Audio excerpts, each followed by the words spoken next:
శ్రీగురుభ్యో నమః. శ్రీకృష్ణాయ పరమాత్మనే నమః. భగవద్గీత రాజవిద్య రాజగుహ్య యోగంలో ఈరోజు మనం 21, 22 శ్లోకాలను తెలుసుకుందాము. ఇంతకుముందు శ్లోకంలో శ్రీకృష్ణ పరమాత్మ 3 వేదాలు తెలిసిన వారు సోమపానం చేసి పాపాలు కడిగి వేసుకున్నవారు యజ్ఞాల చేత నన్ను సేవించి స్వర్గగతిని కోరుకుంటారు. వారు పుణ్యం చేసుకొని ఇంద్రలోకం చేరి అక్కడ దేవభోగాలు అనుభవిస్తారు అని బోధించారు. 21వ శ్లోకం. తేతం భుక్త్వా స్వర్గలోకం విశాలం క్షీణే పుణ్యే మర్త్యలోకం విశంతి ఏవం త్రయీ ధర్మమనుప్రపన్నాః గతాగతం కామకామా లభంతే. తే తం భుక్త్వా స్వర్గలోకం విశాలం క్షీణే పుణ్యే మర్త్యలోకం విశంతి. ఇంతకు ముందు శ్లోకంలో చెప్పినట్లుగా యజ్ఞాలు చేసి స్వర్గలోకం పొందిన వారు ఆ విశాలమైన స్వర్గలోకం భోగాలను అనుభవించి పుణ్యము క్షీణింపగానే మర్త్యలోకం అంటే మనుష్యలోకమును విశంతి ప్రవేశిస్తారు. ఏవం త్రయీ ధర్మం అనుప్రపన్నాః గతాగతం కామ కామాః లభంతే. ఈ విధముగా వేదత్రయ విహిత సకామ కర్మ ఫలములను ఆశ్రయించువారు భోగాలను ఆశించువారై గతాగతం స్వర్గ మర్త్య లోకముల మధ్య రాకపోకలను లభంతే పొందుతారు. మర్త్యలోకం అంటే చచ్చులోకము అని అర్థం. అంటే మృత లక్షణమే ఇక్కడ ఉంది. ఇక్కడ దేనికైనా కూడా మృత లక్షణమే ఉంటుంది. దీనిలో తిరిగి పడతారు. తిరిగి పడతారు అంటే తప్పకుండా తిరిగి చస్తారు అని అర్థం. చచ్చి మళ్ళీ వస్తారు. ఇలా వేద ధర్మాన్ని మాత్రమే ఆశ్రయించేవారు గతాగతం అంటే గమనాగమనాలతో ఉంటారు. భోగాసక్తి కలవారు ఇలాగా రాకపోకలు సాగిస్తుంటారు అంటున్నారు. వేద ధర్మాలను ఆశ్రయించేవారు యజ్ఞరూపుడైన నన్ను సుఖాపేక్షతో భోగాపేక్షతో కామకామాః అంటే భోగ వాంఛతో అనర్థం.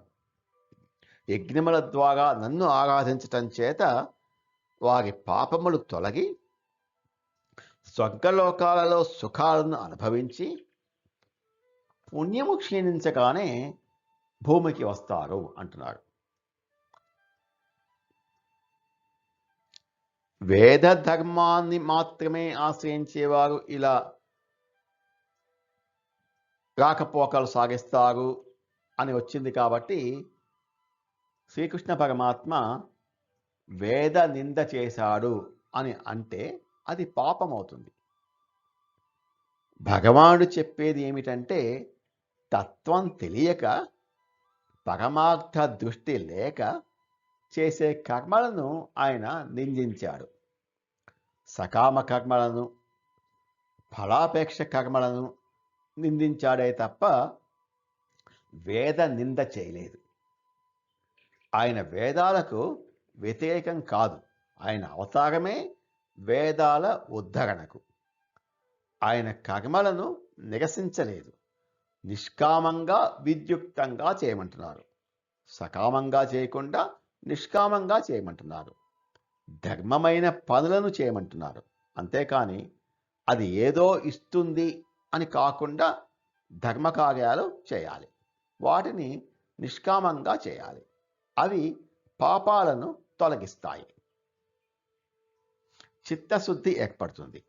నిష్కామంగా చేశాడు కాబట్టి నా కృప లభిస్తుంది అంటున్నాడు. నిష్కామంగా చేస్తే ఆయన కృప లభించి ఆయన కనిపిస్తాడు.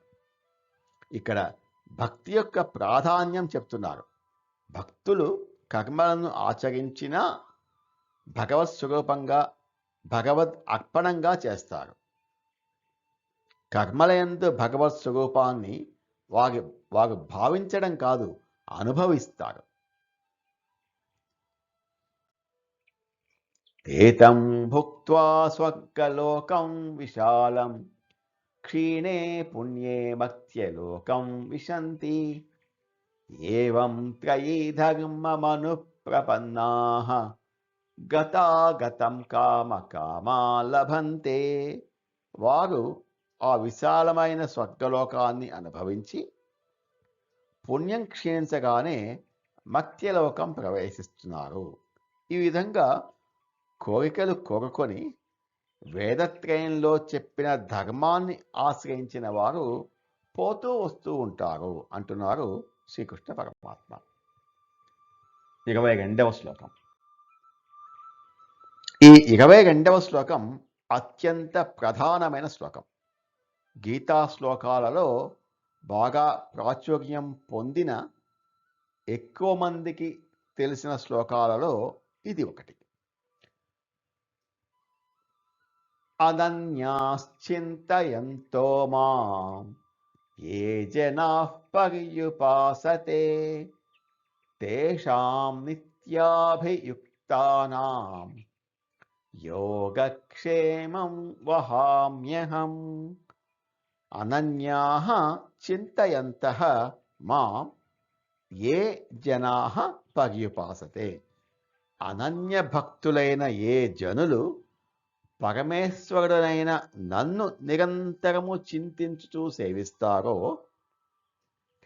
తేషాం నిత్య అభియుక్తానాం యోగక్షేమం వహామి అహం. నిత్యాభియుక్తానాం నిరంతరము నన్నే చింతించే జనుల యొక్క యోగక్షేమాలను నేనే స్వయంగా చూసుకుంటాను అంటున్నారు. వారి యోగక్షేమాలు నేను చూసుకుంటున్నాను అంటారు. ఎవరి యోగక్షేమాలు అంటే 3 లక్షణాలు కలిగిన భక్తుల యొక్క యోగక్షేమాలు. ఏమిటి ఆ లక్షణాలు?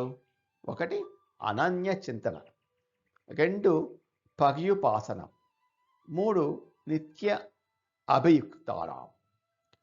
అనన్య చింతయ, అన్యము లేకుండా నన్నే చింతించువాడు, నన్ను విడిచి వేరుగా ఉండని వాడై, అంటే ఉన్నది అంతా పరమేశ్వరుడే, పరమాత్మ స్వరూపమే అని భావించేవాడు. పరమేశ్వరుడు తప్ప అన్యము లేదు అని భావన, పరమేశ్వరుడు తప్ప అన్య చింతన లేని స్థితి, అన్య ఆశ్రయములు లేనివాడు. అంటే కోరికలు నెరవేర్చుకోవడానికి పరమాత్మను ఆశ్రయించడం, ఇది అన్య ఆశ్రయం అవుతుంది. ఇక్కడ కోరికలు తీరడం ముఖ్యం కాబట్టి అన్య ఆశ్రయములు విడిచిపెట్టి పరమాత్మను మాత్రమే ఆశ్రయించే వాళ్ళ గురించి చెప్తున్నారు పరమాత్మ. పరమాత్మను మాత్రమే ఆశ్రయించడం 1, పరమాత్మ తప్ప అన్యము లేదు అని భావించడం 1. ఈ 2 ఉంటేనే అనన్య భక్తి అవుతుంది. ఇటువంటి స్థితికి వెళ్ళిన వారి గురించి చెప్తున్నారు శ్రీకృష్ణ పరమాత్మ. చివరకు నేను అనే ఈ అహం కూడా ఆ భగవంతుని యొక్క స్వరూపమే అని స్పృహలోకి వెళ్ళినవాడు. వీరు అనన్య భక్తులు. పర్యుపాసన, ఉపాసన, పరిపూర్ణమైన ఉపాసన. తెలిసి చేయాలి. పరమాత్మ అంటే ఏమిటో తెలిసి తత్వం తెలిసి చేయాలి. అది తప్ప ఇంకొకటి లేదు అని తెలుసుకొని చేయాలి. దాన్ని తప్ప ఇంకొకటి చింతించకూడదు. అది పర్యుపాసన. నిత్య అభియుక్తానాం. యుక్తులు అంటే కూడి ఉండువారు అని అర్థం. అభి అంటే అభితః అన్ని విధాల. నిత్య అభియుక్తానాం అంటే ఎల్లవేళలా అన్ని విధాల నాతోనే కూడి ఉండువాడు. ఎల్లవేళలా మార్పు లేకుండా అన్ని విధాల నాతోనే ఉండేవాడు.